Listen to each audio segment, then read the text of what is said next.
Hoje vamos conversar com a secretária municipal de saúde de Sorocaba, a doutora Priscila Renata Feliciano, médica da rede municipal desde 2012, com ampla experiência na coordenação de urgência e emergência. Formada em medicina pela Universidade 9 de Julho, doutora Priscila é especialista em pediatria, alergia e imunologia, além de ter a graduação em farmácia e bioquímica e pós-graduação em administração hospitalar. Nesta entrevista, vamos abordar temas essenciais para a população: filas de espera, estrutura das UBSs, expansão dos prontos atendimentos e os desafios da saúde pública na cidade de Sorocaba. Então, doutora Priscila, obrigado pela participação aqui com a gente, seja bem-vinda. Eu que agradeço o convite, né? Espero poder compartilhar com vocês um pouco da nossa rotina aí na Secretaria de Saúde. Que é bem recente, faz pouco tempo que você assumiu. Fala pra gente sobre a primeira impressão que você teve ao assumir a Secretaria de Saúde. Já faço parte da rede desde 2012, como coordenadora da urgência e emergência desde 2019. Então, já tenho um pouco do conhecimento da parte da gestão, né? Mas é claro, a pasta é bem complexa, é um desafio bem intenso, né? Nesses dias aí, nesse um mês de cadeira. Até porque eu falo que saúde é o tema principal de qualquer prefeitura, então realmente exige um esforço muito grande. Não, com certeza. Na saúde tudo é urgente, né? Então a gente precisa priorizar qual é a demanda mais evidente aí que o município precisa. Com certeza. Doutora, nós separamos algumas pautas que a população nos enviou para a gente entender um pouco sobre como está a estrutura da saúde aqui na cidade de Sorocaba. Hoje, qual é o tempo médio de espera das consultas com especialista em Sorocaba? Tem mais ou menos esse número? Na verdade, é muito variável esse quantitativo, porque existem especialistas que nós temos na rede, tem especialistas que não são da nossa rede, são de cunho estadual, então depende muito das especialidades que o município precisa. Então não tem um quantitativo exato da especialidade, mas depende muito de qual especialidade precisa do ser. que ele está precisando, no Isso, caso, né? Qual atendimento precisa. Filas, por exemplo, para exames como ressonância, ultrassom e tomografia, ainda é um gargalo ou a secretaria está conseguindo lidar com isso? A ressonância, a gente tem um pouco mais de dificuldade, porque depende também da articulação do Estado, né? Mas demais exames a gente tem conseguido otimizar aí a fila de uma forma mais coesa. Cirurgias eletivas como catarata, hérnia, ortopedia, também tem uma fila grande para isso? Como que está hoje? Com relação à catarata, ela também é de referência estadual, né? Então, o Estado precisa também nos dar um aporte, né? Com relação à hérnia, agora com o nosso horário estendido, né? O mutirão que está sendo proposto, possivelmente a gente consiga otimizar um pouco mais essa demanda. E a ortopedia também existem duas vertentes, né? Tem a vertente estadual e tem a municipal, que a gente tem conseguido, enquanto município, a gente tem conseguido articular aí um pouco da demanda. Às vezes essa complexidade é porque as pessoas não conseguem entender o que é de responsabilidade do município, o que é responsabilidade da federação ou do estado. Explica um pouco para a gente a abrangência do que cabe ao município, do que cabe ao estado, do que cabe à federação.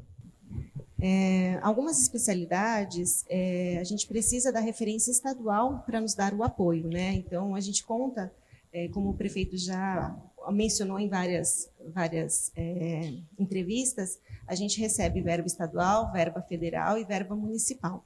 Com a relação à nossa verba municipal e que cabe ao município, a gente tem articulado todas as demandas e fazendo as contratualizações adequadas. Com relação às vagas estaduais, a gente não tem muita autonomia para gerenciar, porque depende do Estado nos mandar a vaga, disponibilizar a vaga para o munícipe. Então, com relação à alta complexidade, ortopedias, casos de neurocirurgia e casos oftalmológicos também, eles são de abrangência estadual. Quando você assumiu a secretaria, que você teve uma primeira visão geral, o que chamou mais atenção no quesito foco? Na sua visão, secretária, quais devem ser os principais focos para a saúde de Sorocaba nesses próximos anos? Eu acredito muito no SUS, né? Então, eu acredito que a gente tem que otimizar mais o nosso recurso de atenção básica, otimizar mais o nosso recurso de especialidades que já compõem nosso núcleo, nossos servidores. Então, eu acredito que se a gente tiver uma boa gestão da atenção básica, a gente consegue articular um pouco melhor a gestão tanto da urgência e emergência quanto das especialidades. Eu falo que o SUS, na minha opinião, é um dos melhores programas do mundo, né? Não funciona como deveria por N motivos, mas é realmente uma estrutura fantástica. A gente pega pela vacinação, né? Se não fosse o SUS... Sim, a vacinação é algo muito importante e é uma das vertentes da atenção básica, primordial da atenção básica, né? E eu falo, todos os munícipes, independentes se usam ou não o convênio, eles são usuários do SUS, porque o SUS não é só o atendimento médico, não é só a UBS. Vigilância sanitária, vigilância epidemiológica também faz parte dessa rede, Sim. né? Então, todos nós usamos. Se nós formos analisar Sorocaba agora, a cidade de Sorocaba ela tem um orçamento de cerca de 1,3, 1,4 bi para a saúde por ano. Isso dá em torno de R$ 1.300, R$ 1.400 por habitante, se fosse fazer per capita. É o suficiente para oferecer um tratamento de saúde de qualidade para a população, esse valor? É um orçamento bem justo, né, diante de toda a demanda da população. A gente tenta otimizar quanto mais o nosso recurso para que a gente consiga prestar um bom trabalho. Na sua visão, qual é hoje o maior gargalo da saúde em Sorocaba? Ou quais são, às vezes mais de um, né? Na verdade, existem várias vertentes, né? Desde da qualificação hoje, a gente tem uma grande dificuldade de qualificação de profissionais, né? Hoje a gente trabalha com muitas unidades que têm PJ médicos atendendo, então esse é um ponto que eu acho que é crucial para os nossos atendimentos. Outro gargalo que a gente tem também são dos especialistas, que quanto mais especialistas, menos estão fazendo parte do SUS, né? Os especialistas hoje não têm essa visão SUS que nós temos, não os que a gente tem na rede, mas os externos. Então, eu acho que um dos principais gargalos hoje em dia que eu vejo é essa adequação aí das especialidades, falta de profissionais atuantes no SUS e até mesmo dos equipamentos de média complexidade, hospitalares.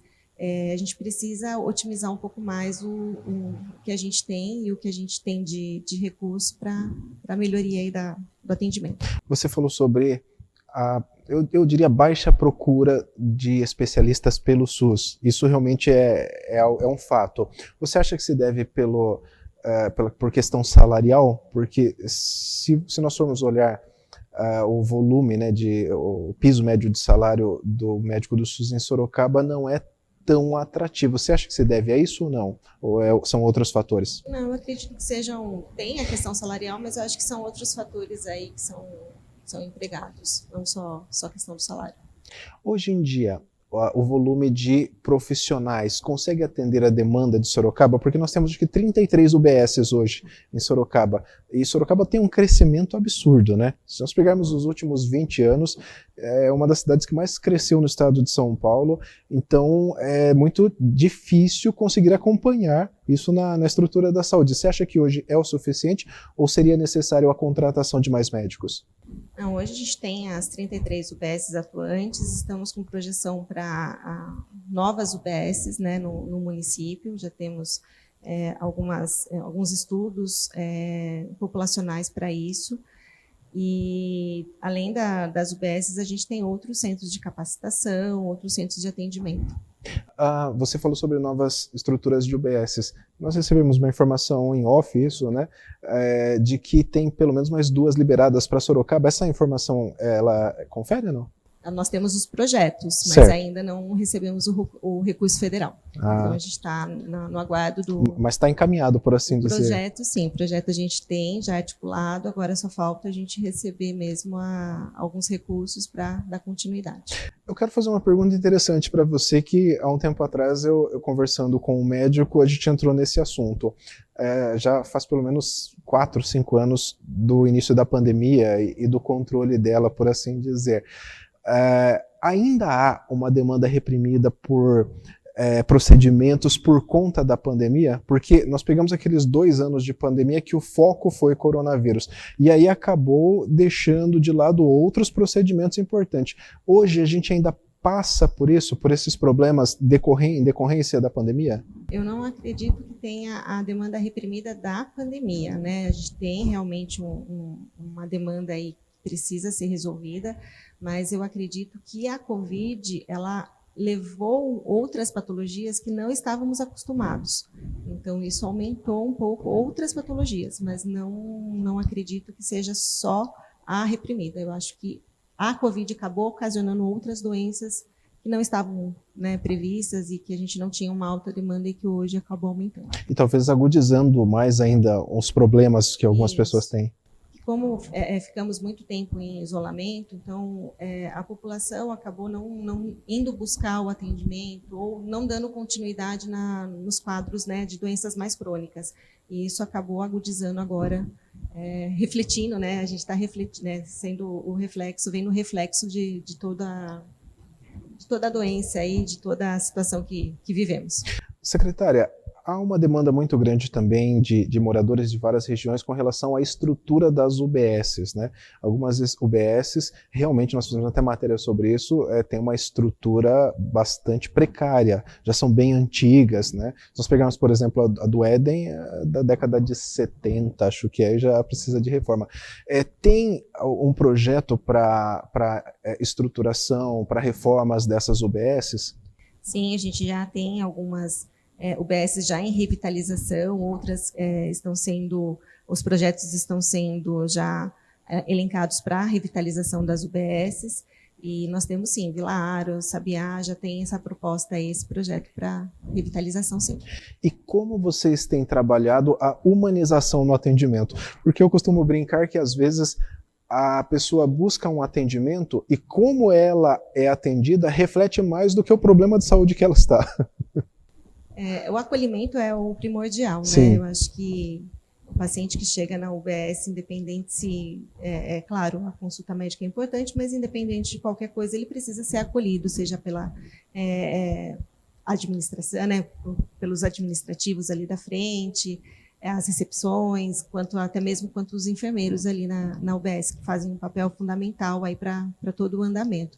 Então, o acolhimento ele é o primordial.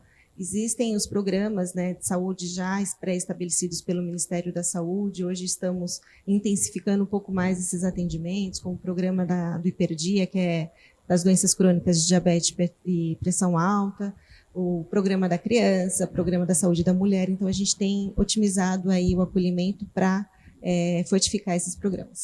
E fala um pouco para a gente agora sobre, ainda falando sobre a UBS, uma questão que pediram até para a gente abordar aqui é sobre estender atendimento, estender o horário de atendimento das UBS. Você acha que isso é viável ou não adianta?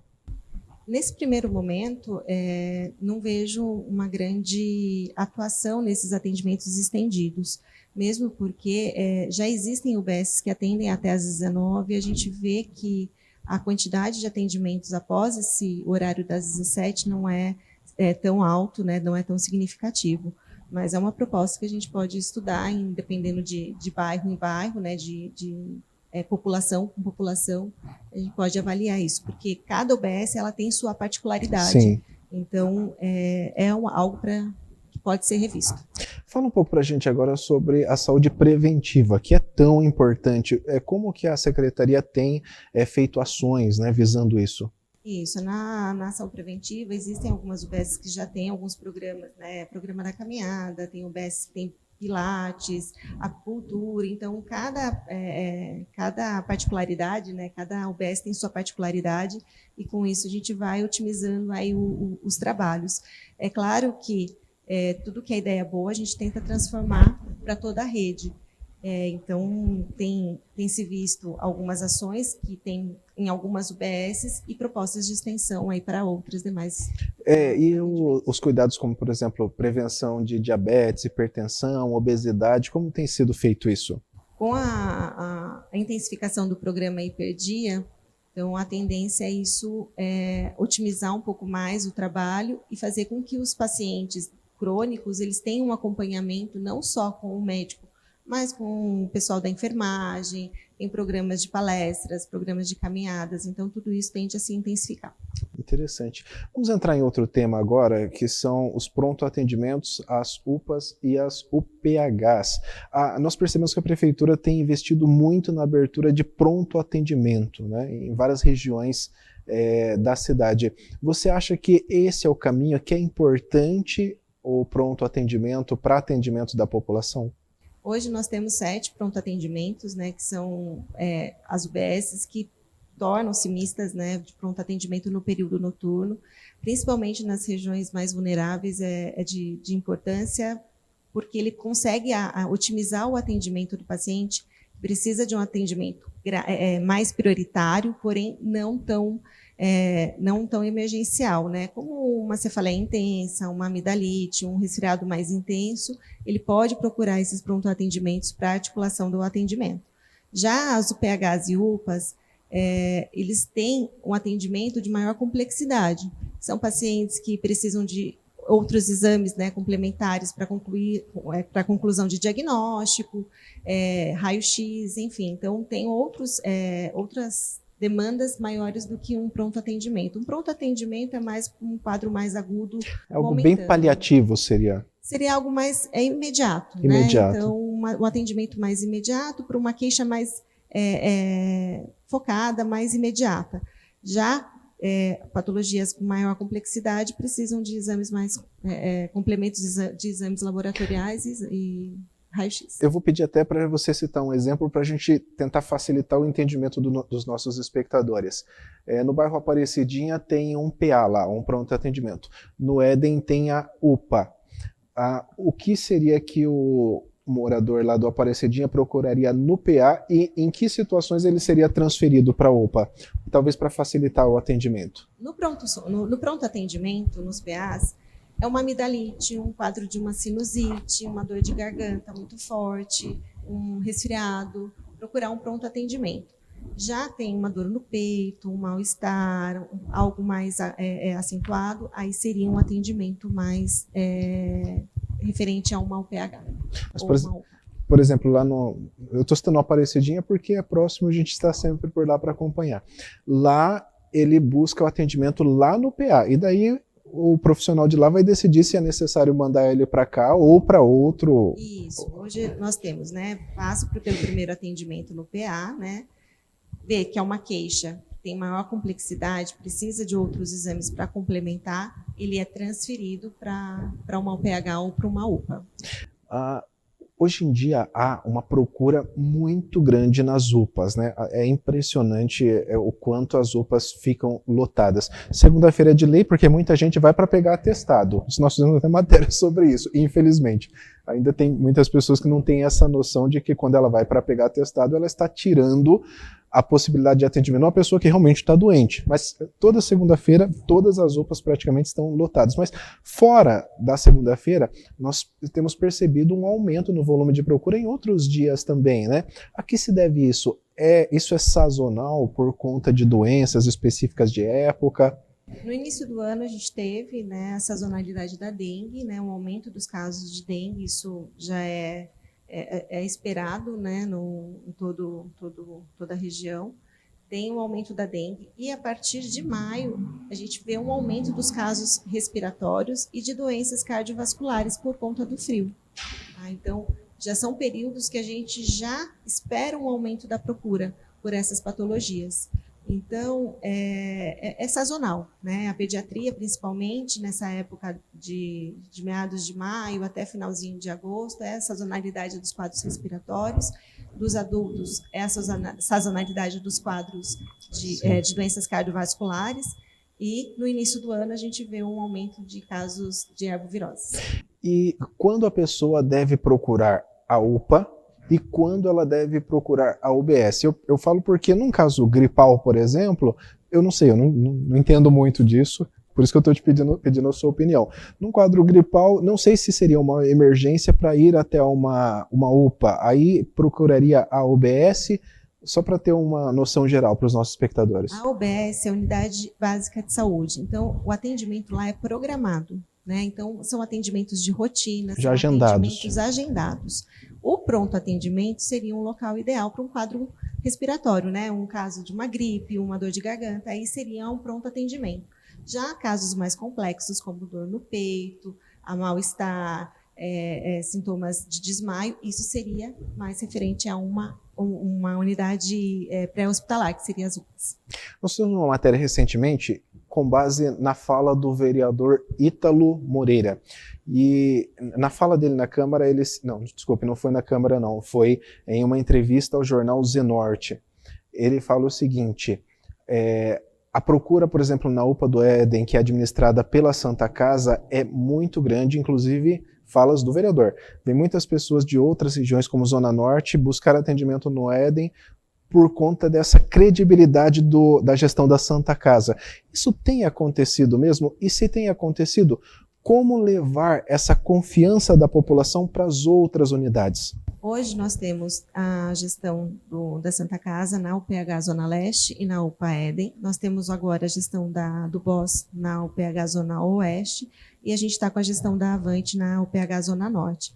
Na verdade, o atendimento, a gente vê um maior número de atendimentos na UPH Zona Norte e na UPH Zona Oeste, né? Mas o quantitativo é praticamente semelhante, tá? Sim. Então, a gente não tem uma grande variedade de migração, né, de uma região para outra. A gente não tem ainda esse número. Mas a gente vê que a quantidade de transuentes aí nas UPHs são bem semelhantes aí ao quantitativo da população, né? Na população, tem uma maior população na Zona Norte, a gente tem um maior atendimento na Zona Norte, a gente tem uma maior população na região da Zona Oeste, a gente tem um maior atendimento ali naquela região. Nós notamos que quando houve a troca da gestão da UPA do Éden, estava um caos antes, nós fizemos várias matérias sobre isso, tanto que a entidade que cuidava está sendo processada na justiça e tudo mais. Agora o BOS, você citou que o BOS assumiu uma outra estrutura de saúde aqui, que também é uma entidade extremamente conceituada, né? É possível deixar essas entidades conceituadas da cidade, como Santa Casa, como BOS, para gerir a estrutura da saúde que a prefeitura terceiriza? Essa tem sido a proposta, né? Então, o PH Zona Leste e o Éden já estão sobre a Santa Casa, o BOS agora assumiu a Zona Oeste, e é uma parceria, né? Então, tanto a Santa Casa quanto o Hospital Oftalmológico, né, tem sido muito parceiro com o município para esse atendimento aí nas UPHs. Falando ainda sobre a estrutura da saúde de Sorocaba, nós fizemos uma matéria recentemente falando sobre os níveis de saúde aqui na cidade. Nós temos UBS, PA, UPA, UPH e o hospital. Alguns profissionais, alguns estudiosos da área, eles, até numa entrevista com a gente, eles citaram que Sorocaba tem muitos níveis e acaba, infelizmente, a verba, né, ela acaba sendo alocada para vários níveis e aí nenhum funciona como deveria. Até teve uma entrevista que nós fizemos com o Dr. Ivan que ele citou sobre reduzir os níveis de saúde de Sorocaba, talvez com UBS, UPA e hospital, alguma coisa assim. Você acha que isso é viável ou não?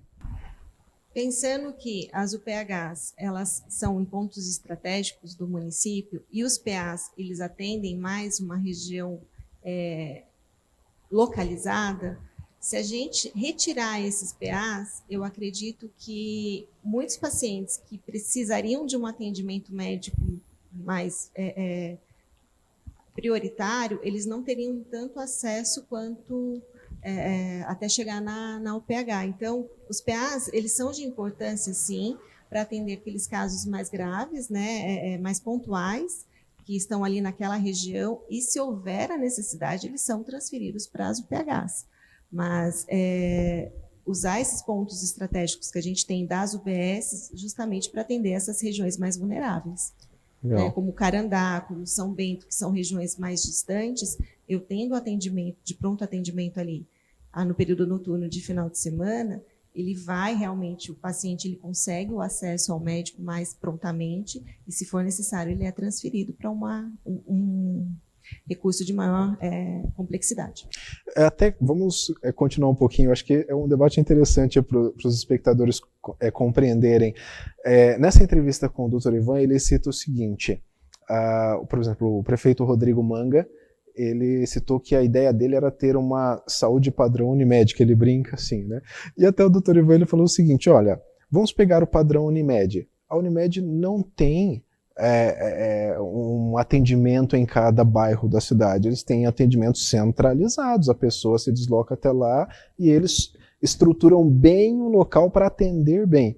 E aí ele citou, por exemplo, se você estende o atendimento das UBSs, que são as agendadas, que é a atenção primária, você dá um atendimento maior e você pega o dinheiro, por exemplo, que é investido no PA, que é um volume altíssimo, a PA é pronto atendimento, geralmente é um volume alto, e joga para estruturar, por exemplo, uma UPA, um atendimento de primeira, caprichado, porque daí você vai ter volume de dinheiro para investir nisso, né? Você acha que funciona assim ou não? Como você citou, tem que ter esse atendimento, é diferente, por exemplo, um particular Unimed de um SUS que tem que ter esse atendimento mais próximo da população. Eu penso que a gente, tendo o atendimento, né, mais próximo da população, o deslocamento da população ele é muito importante. Sim. Porque muitas regiões vulneráveis eles não conseguem se deslocar, né, até outras referências.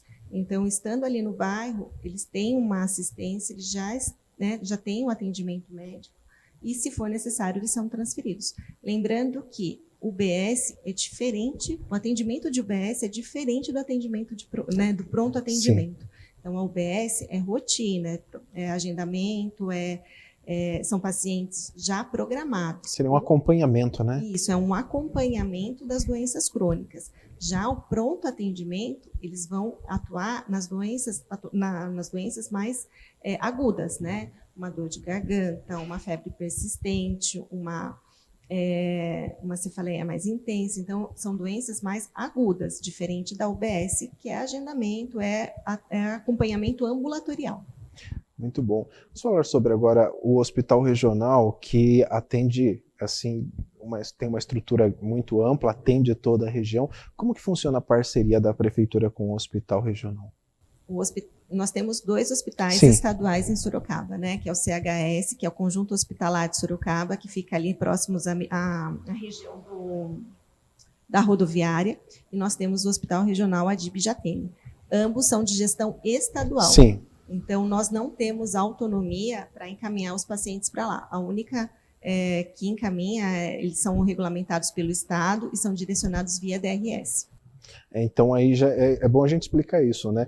No caso desses hospitais que são estaduais, a prefeitura não tem a administração deles, né? Não, nós não temos nenhuma autonomia frente a esses recursos, esses equipamentos.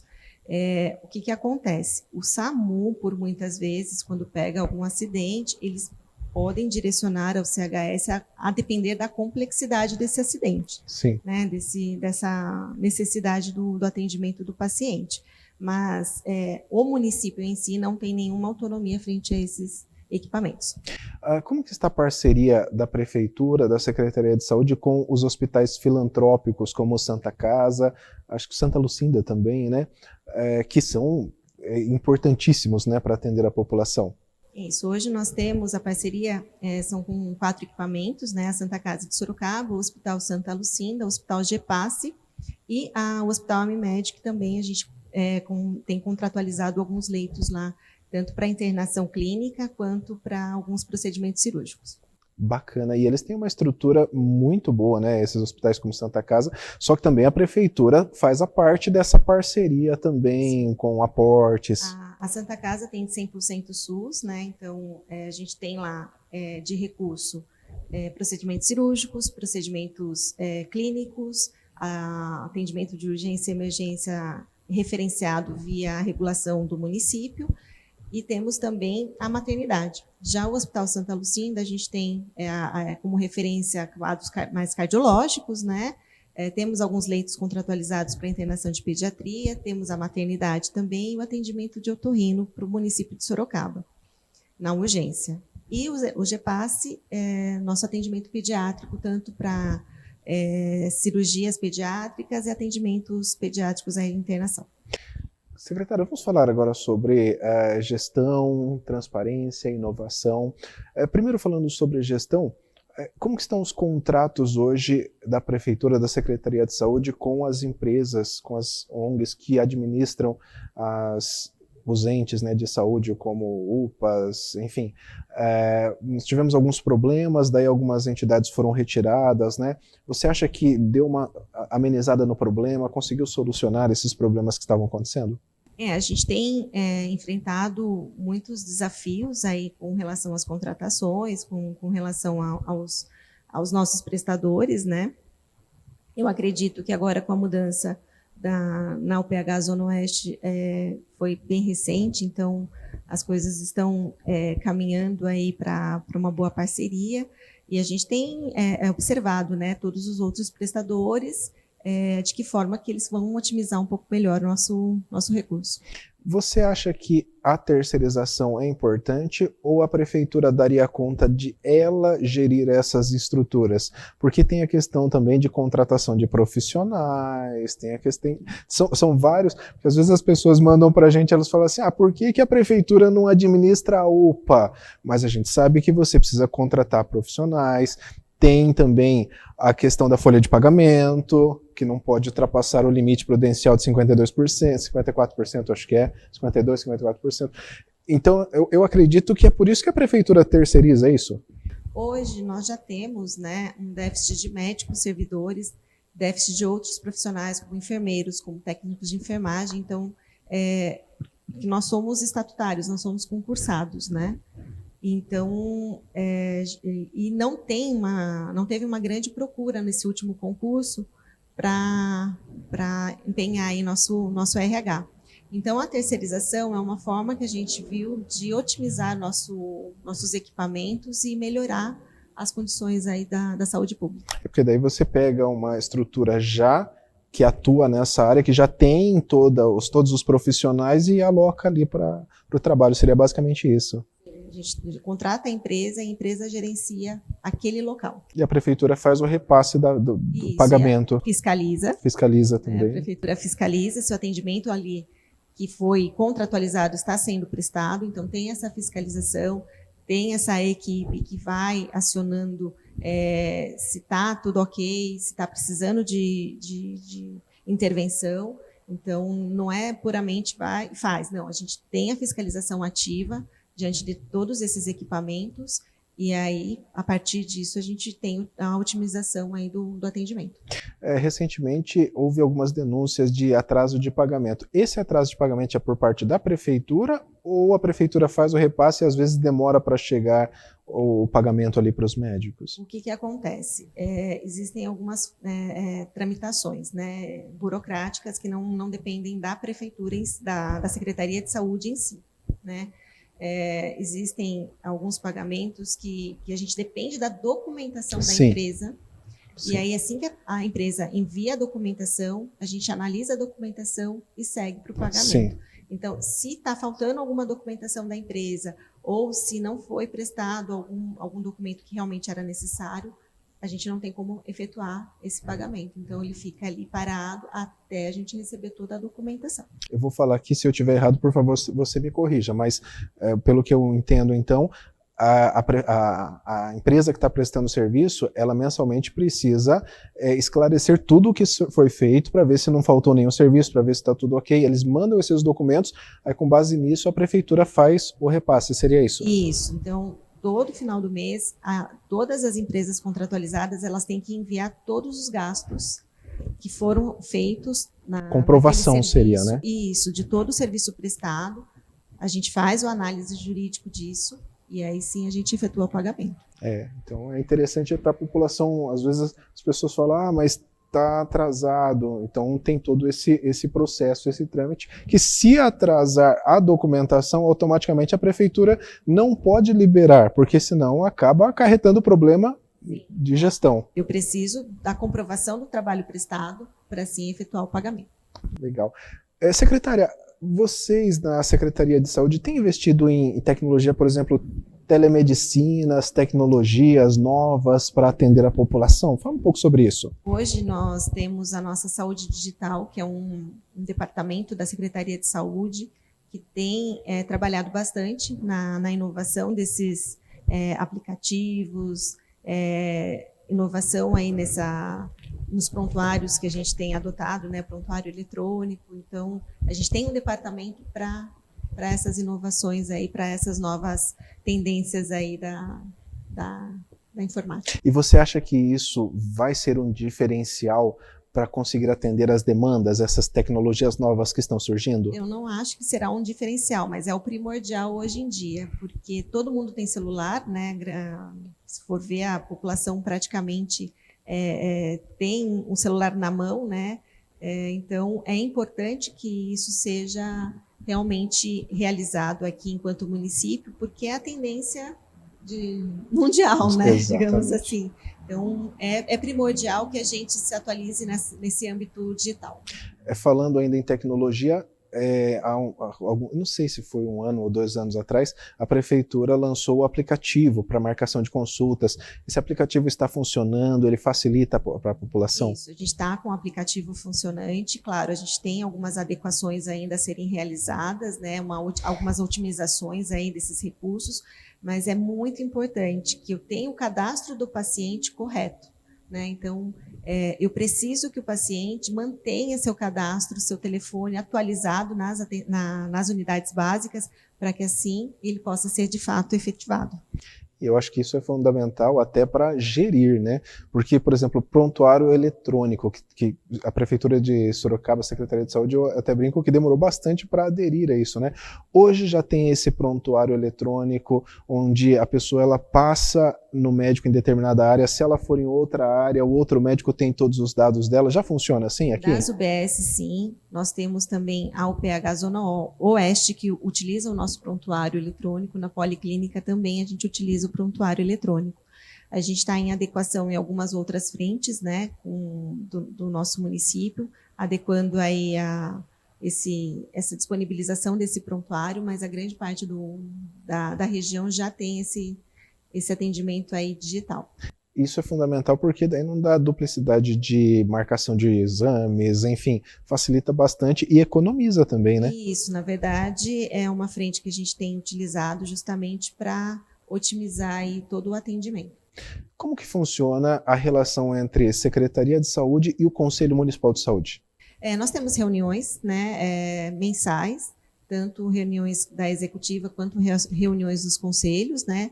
E dentro dessas reuniões a gente elabora algumas pautas para serem divulgadas, alguns trabalhos que a prefeitura tem realizado e alguns questionamentos aí que a população solicita, a gente tenta esclarecer para essa participação do conselho. Bacana. Agora eu gostaria que você citasse ações importantes que a Secretaria de Saúde tem feito. Bem, são várias, né? Então, uma delas é a readequação e a retomada aí do programa da pressão alta e diabetes. A gente tem elaborado aí, junto com a saúde digital, alguns agendamentos altas, né? O paciente já sai direcionado, né? A gente está tentando trabalhar para que o paciente de uma internação já saia direcionada para alguma UBS de referência dele. Então, tem várias articulações aí, tanto em âmbito digital, quanto até mesmo nas adequações das especialidades que a gente tem otimizado aí essa disponibilidade de atendimento. Secretária, se você pudesse dar algumas orientações para as pessoas sobre busca por atendimentos, enfim, o que você poderia passar? Bem, nesse primeiro momento, tem alguma dúvida sobre onde buscar ou o que buscar, nós temos nosso site, né? Nosso site ele diz o que a UBS faz, o que o pronto atendimento faz, o que a unidade, né, o PH, ela realiza. Então, tem alguma dúvida, pode entrar no nosso site, que lá tem a explicação.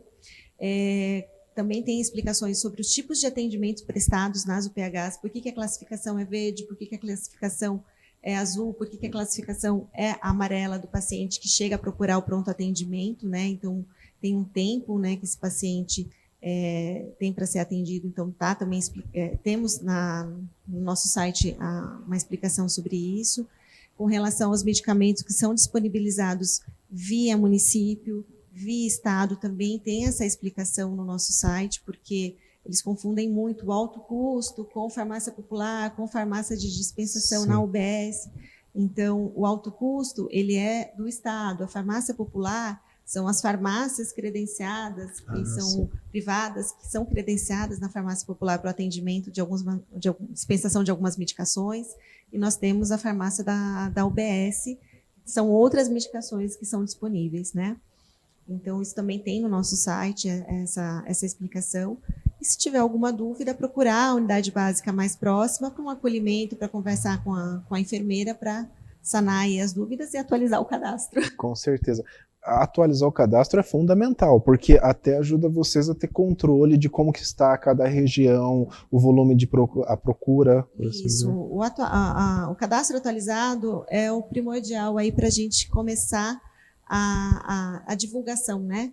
E porque a gente precisa do telefone, hoje a gente faz mais o contato via telefônico, Sim. né? Então, precisa do telefone atualizado para a gente conseguir fazer a busca do paciente, caso tenha um agendamento ou tenha alguma demanda para encaminhar para o paciente. É claro que em algumas UBS nós temos os agentes comunitários, que são de fundamental importância para todo o acolhimento, mas eu preciso desse cadastro atualizado aí. Há ainda muitas faltas em consultas e tudo mais. Eu falo isso porque recentemente eu fiz uma entrevista com a enfermeira-chefe da UBS do Éden, e ela falou que, infelizmente, as pessoas agendam, faltam, não avisam e acaba tirando a vaga de outras pessoas. Nós temos cerca de 30% de absenteísmo. É alto. Então, se a gente for ver na população como um todo, então é muito alto. É alto. Então, são consultas que eles não avisam que não vão, então são vagas que ficam ali à espera do paciente, né? É claro que muitas dessas vagas, se for um atendimento de rotina, tem alguns pacientes que acabam aguardando na UBS para esses encaixes, né? Então, a gente tenta otimizar essas faltas, né, com os pacientes ali de encaixe, que não é o ideal, né? O ideal é não ter faltas. Sim. Mas a gente acaba otimizando aí essas faltas para isso. Mas é muito importante que a população tenha essa consciência de que se não pode comparecer à UBS, se não pode ir naquela data, na consulta, liga para remarcar, liga para reagendar, porque uma outra pessoa pode estar precisando. Então, acho que é uma parceria, né? A gente, enquanto saúde, Secretaria de Saúde, a gente faz a nossa parte, mas eu preciso também que a população faça a parte aí também, ajudando aí nesse processo. 30% é um volume alto de faltas, né? Nós estamos falando aí de cada 1.300. Então, eu acho que é necessário a população também, porque as pessoas mandam muitas reclamações, porque saúde sempre vai ter reclamação, né? Mas é importante, como você citou, secretária, ter esse trabalho em conjunto, né? Se não pode, liga antes na secretaria, hoje quase todas as secretarias têm WhatsApp também, quase todas as UBSs, né?